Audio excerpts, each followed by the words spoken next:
Hi, I'm J. Rachel Edgerton. And I'm Miles Stokes. And we're the hosts of Jay and Miles Explain the X-Men, a weekly podcast all about the ins, the outs, and the retcons of our favorite superhero soap opera. We're also the hosts of Jay and Miles Review the X-Men, which you're watching right now, where we talk about the X books that come out each week. So this week we are looking at the single book of March 9th, 2016. But first we have a couple announcements about upcoming conventions and live events. So we're going to be at 2 shows in the next month. The first is going to be NorwestCon. That's just me. Not tabling on a ton of panels. I will be around all weekend. That is March 24th through 27th. Second, and this is the big one, we are going to be at Emerald City Comic Con. We're going to be tabling in Artist's Alley with David Wynn, our amazing illustrator. I'm so excited about. I think this is his first US show. It's definitely the first time that we'll be meeting him. He's usually in the UK. So come by and see us. We're going to be doing a live episode on Friday at 5:30 p.m. We'll have more info on that on the website in the next couple days. With some really, really awesome guests. Chris Anka, who's been on the podcast before, Scott Koblish, who drew X-Men 92, and possibly some surprise additions that we are still hammering out. We're also going to be having a party and meetup on Saturday at Phoenix Comics. Again, details on that to come. We very much hope we'll see you there. For now, though, let's talk about Wolverine. Our sole X book this week is All-New Wolverine number 6, written by Tom Taylor, with art by David Lopez and David Navarro, and colors by Nathan Fairbairn. This wraps up the first arc of this series, and it does it beautifully. Honestly, in looking at this book, I'm not sure there's that much I have to say about this issue that I haven't already said about the comic in general. The art is stellar, the writing is stellar, and this book, more than any other, really cements Laura Kinney's place as Wolverine, no qualifiers, despite the ones in the title.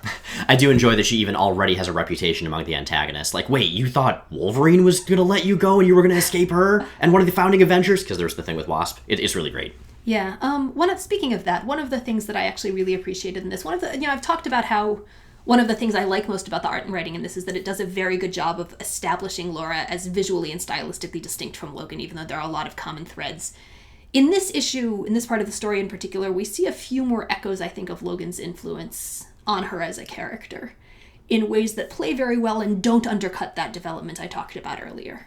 There's one scene in particular that we were just talking about before we recorded, where we were kind of analyzing whether Laura handles a certain situation, intimidating some scientists, whether the same way Logan would have, or whether she handles it a little bit more cool-headedly. But the fact that we can have these conversations and debates, and there are multiple valid answers, makes me really happy that she's the one that's been chosen to succeed Wolverine, and has succeeded Wolverine. Logan as Wolverine. Yeah, in this title and in All-New X-Men, and I mean really in her previous stuff too, but as she's come more and more into the spotlight, we've seen her become a more and more nuanced character. And that's something that's continuing. If you've been waiting to pick up this book until there's a complete arc, or trade waiting, which I guess will have you waiting for a while longer. We've been recommending this from the start, but now that there's a complete story finished and out, I feel much, much more solid about just saying this is a book, this is a comic you should be picking up. And speaking of it having been completed as an arc, we won't go into too many details, but the way this arc wraps up is both surprising and satisfying in equal part. The 3 clones of Laura, the other X-23s, each of them has been portrayed by Tom Taylor as unique personality-wise, and by the Davids' appearance-wise. Exactly. That's, I think, a very important thing, and it's something we've touched on before, that you can tell the difference between them even when you can't see their faces. And so sort of how they all end up in the story, what becomes of each of them, going forward or not, as the case may be, those are distinct as well, and all very fitting. They've all become individual characters. They're not just like this trio of clones. And well, they were from the start, very much. Yeah, and that just keeps going and getting better. So, nice wrap up as well in terms of setting up what probably is coming next. Definitely not giving that one away. But stellar first arc and a great setup for the second. Okay, so there's our one issue. Our pick of the week is presumably fairly obvious. There was one issue this week. We loved it. Pick of the week is obviously All-New Wolverine number 6. What's our panel of the week?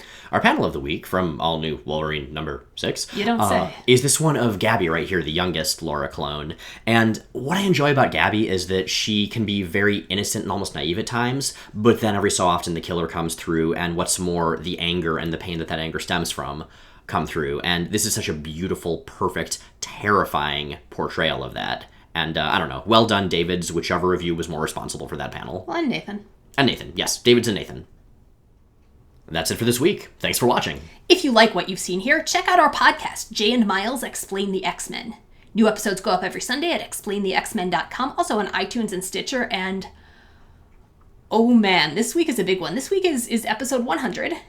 And what have we got coming? Well, what we have coming for our centennial, I love the word centennial, by the way, is an interview with Chris Claremont, with the father of the modern X-Men, and it is awesome, and he has so many cool things to talk about, and you should definitely listen to it. I mean, like, if you don't listen to our show and you watch these for some reason, which is weird, but if that's the case, listen to this episode. It's great. So that's happening, and that podcast, these video reviews, and everything at explainthexmen.com are brought to you by our rad Patreon subscribers. We are an entirely listener-supported project. That's what lets us stay ad-free, and it's what lets us keep going and doing cool stuff like this. If you want to join the folks who make that possible, you can do that at the Patreon link, either above or below this podcast video, whatever this is right now.